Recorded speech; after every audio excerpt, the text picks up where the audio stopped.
Well, good morning, all of you, ladies and gentlemen. It is my pleasure to welcome all of you to the fourth edition of the Green Swan Conference. We are glad to have co-organized this year's conference together with the Bank of Japan, the Bank of Spain, and the Network of Central Banks and Supervisors for Greening the Financial System, the NGFS. The conference theme this year is the impact of climate change on the real economy and what it implies for business and for monetary policy. Those of you who have followed early editions of the conference may have noticed the gradual evolution of its focus. Whereas in the first two conferences there was a lot of discussion of the role of finance, last year and this year we have turned our attention more to what's happening in the real economy. To be sure, the facilitating role of finance and the managing climate-related financial risks remain pertinent. But what finance ultimately aims to do is to enable the desired outcomes in the real economy, outcomes in terms of real capital investment, the energy mix, the patterns of production, and the global supply chain. Better understanding these real economy developments is indeed critical for central banks in performing their core functions. Hence, the evolution in the conference's focus. What has not changed, however, is the conference's ethos of bringing together speakers from different fields, including those who do not typically cross paths in their usual professional cycles. Climate change is a multifaceted issue that requires global concerted efforts from all sectors. We in the central banking community have much to gain by hearing from and interacting with experts from other fields that have different and often more direct connection to the topic than we do. We have a short but choice program today. We will begin with the session that looks at the relationship between the global efforts to reduce emissions and international trade. This will be followed by a panel discussion with senior executives from major global corporations in industries that are most relevant for the global effort to reduce greenhouse gas emissions. We will then have a session that looks at the interplay between the green transition and monetary policy transmission. The session features a report that has been prepared especially for this conference.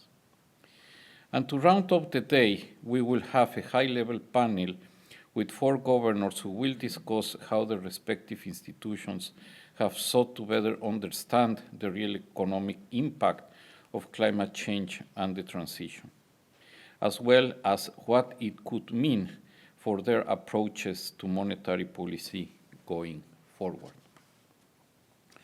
But first, let me extend a warm welcome to Sabine Mauderer, First Deputy Governor of the Deutsche Bundesbank and the Chair of the NGFS, who will give the opening address for the conference.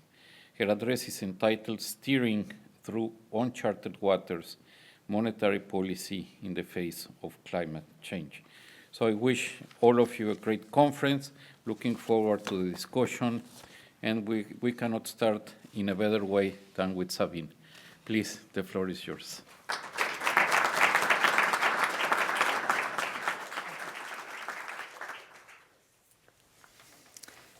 Yes, thank you very much, dear Agustín Carstens, and thanks to you and all your colleagues from the BIS for hosting this important event. Ladies and gentlemen, climate change is not only a risk of tomorrow. Climate change is already reshaping our economies, our financial system, and our societies today. And even our lives are at risk. And the devastating floods in Spain are a recent example of this. According to the Copernicus Climate Change Service, this year will be the warmest year on record. It will also be the first year in which global temperatures will be more than 1.5 degrees Celsius above pre-industrial levels. Global CO2 emissions still remain stubbornly high. So far, mitigation measures have been insufficient. And, especially looking at this week, current global political trends suggest that this situation may persist, and maybe longer than we think. This week, global clean energy stock indices plummeted after the US election, while the global oil and gas stocks were on the rise. As global warming continues unmitigated, we can expect more climate-related risk to materialize. And we are heading towards uncharted waters. And this situation is associated with major uncertainties and entails multiple challenges for central banks and supervisors. Both climate change and the green transition will have macroeconomic impacts, and these in turn will have implications for our work. Therefore, I think it's crucial to further deepen our understanding of these effects and evaluate what they mean for monetary policy. Let's first consider physical risks resulting from climate change.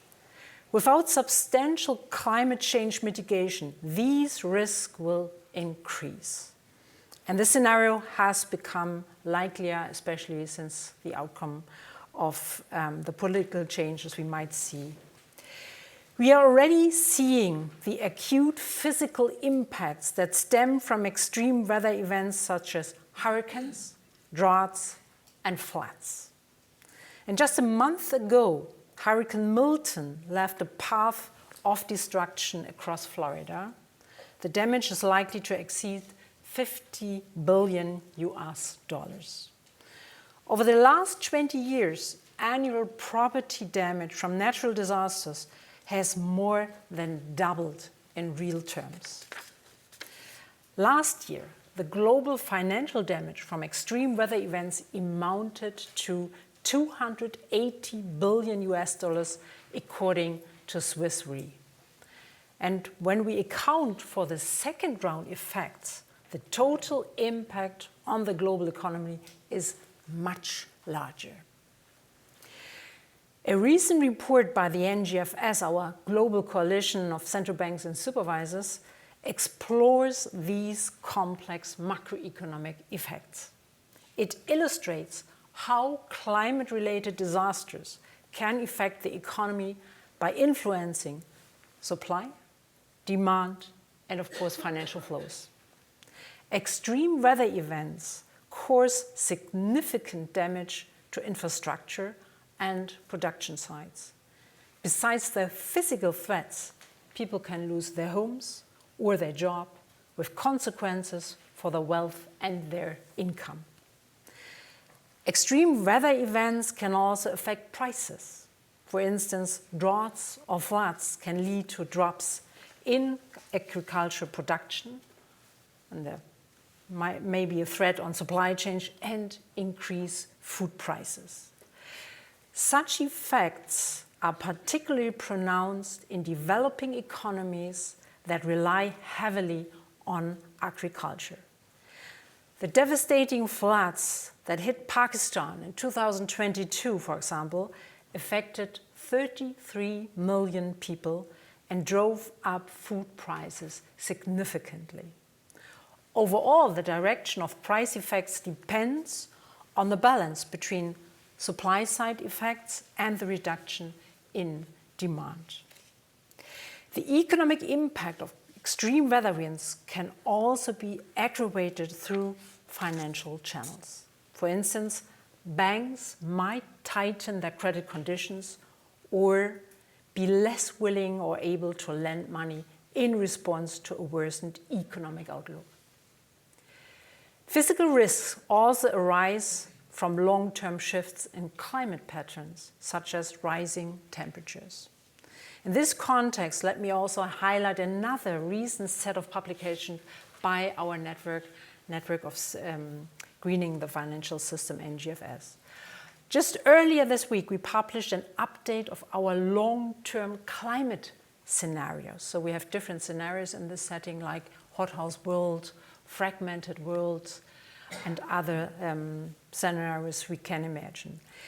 In particular, this update employs a new damage function that better captures the economic effects of rising global temperatures. It shows, and I think this is really important, it shows that global estimated GDP losses from rising temperature by 2050 could be up to 4 times higher than we previously expected, 4 times higher. Estimates of climate damage could even increase further than just this number in the future scenarios updates.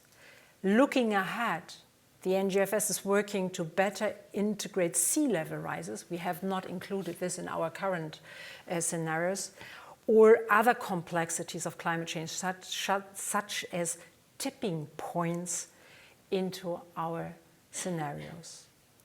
Our planet is on the verge of crossing multiple tipping points, which will move us even further into uncharted waters. Earlier this year, the NGFS published a case study that zoomed in on the Amazon rainforest. Over 30 million people depend directly or indirectly on the Amazon from their livelihood. Droughts and deforestation have pushed this globally important ecosystem closer to collapse. If these trends continue, tipping points in the Amazon could already be exceeded in the short to medium term. Such a tipping event could further destabilize the climate system and put pressure on other ecosystems across the globe. And these compounding effects across ecosystems would lead to more economic damage worldwide. But the world is running out of time, but the way ahead is more uncertain than ever. Let's also talk about the impacts of the green transition. That's another phenomenon, relatively new, we have to know much more about. Central banks must also pay attention on the macroeconomic effects that can result from the green transition. Another recent report by the NGFS, you see we have been quite busy. This new report looks at these impacts. It delves into 3 main drivers of the green transition. First, mitigation policies such as carbon pricing, green subsidies and regulation. Second, innovation in green technologies. And third, changing consumers and business preferences. The green transition will induce substantial structural changes within economies. These shifts will have profound consequences for households, businesses, and financial markets. In the financial sector, new patterns of capital flows might emerge away from carbon incentive businesses and towards low carbon ones. Such changes in investment flows could lead to asset revaluation or stranded assets. In the real economy, carbon pricing and regulation increase the cost of using carbon incentive inputs. These policies create incentives to adopt technologies that are climate friendly, but more expensive. Rising costs have an adverse effect on economic activity. However, at the same time, green investment demand, innovation, and redistribution of carbon revenues can reduce negative supply-side effects. Especially in the short run, upward pressures on prices are possible. But in the medium to long term, as economies decarbonize and innovation lowers the cost of reducing carbon emissions, these inflationary pressures could ease. Overall, the size and nature of the economic impact will vary across countries and depend on the policy mix adopted. For example, the carbon intensity and the income level of each country will also affect how their economies respond. Regarding the policy mix, we are already seeing that to spur the green transition, some countries are using subsidies, while others are relying more on carbon pricing. So this is a scenario you also see, we call that a fragmented world. Right? Moreover, the NGFS scenarios show that delaying policy action and a lack of international coordination increase the cost of mitigating climate change. And I think this is what we also experience right now. Central banks must understand the complex macroeconomic effects of the green transition to tailor monetary policy responses.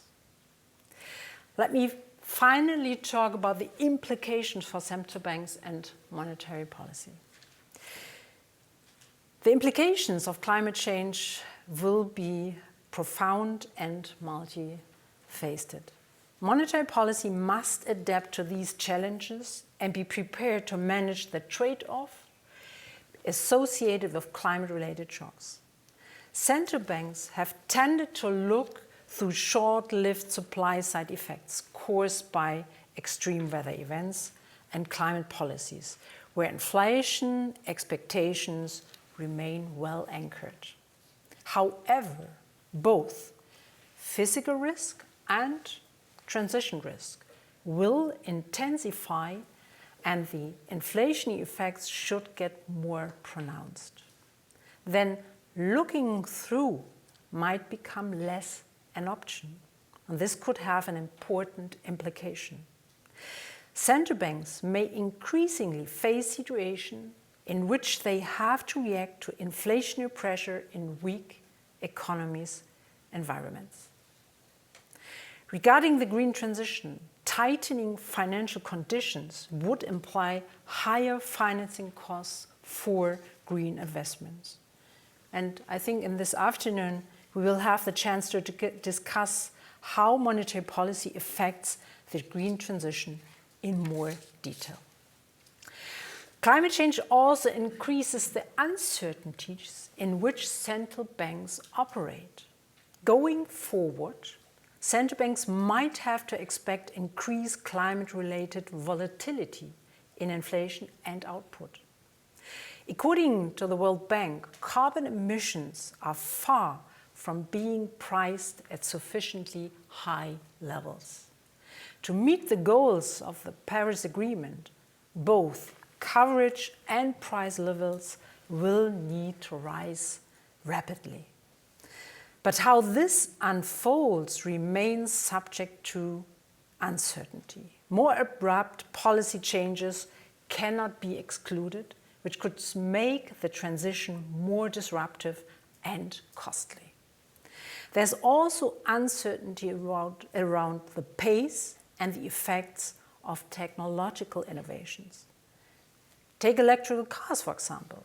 The shift from combustion engines to electric vehicles has caused disruptions in global automotive markets, with new players emerging. So, where do we go from here? Central banks need to extend their horizon beyond their usual projection period and consider new sources of uncertainty. And we must communicate our strategies and rationales transparently to the public and to the financial markets. Effective communication can help to anchor inflation expectations, reduce uncertainty, and build confidence in our ability to navigate climate-related challenges. Moreover, to understand the macroeconomic impacts of climate change and the transition, central banks and scientists must continue to develop and refine their analytical toolkit. As more data come in, we should use them to improve our understanding of climate risk. To support central banks on this journey, the NGFS recently published a climate macroeconomic modeling handbook. The handbook provides central banks with valuable guidance on incorporating climate-related risk into their economic models. So I think that was quite dense, so let me now conclude. Climate change and the green transition are reshaping the macroeconomic environment in which central banks operate. They add to the host of challenges that we need to consider in our work. Navigating uncharted waters requires proper equipment. We have already made some progress in understanding climate risk, but the journey has just started. We must be aware of the limits of the analytical tools we have today for this purpose. A better understanding of climate risk will require more research, joining forces with academia and industry, and moreover, uncharted waters are best navigated together. So I cannot overstate the importance of international cooperation between relevant stakeholders. And this is why this event, or a event like this, is one of the very, very valuable ones. So thank you for your attention and enjoy this conference. Thank you.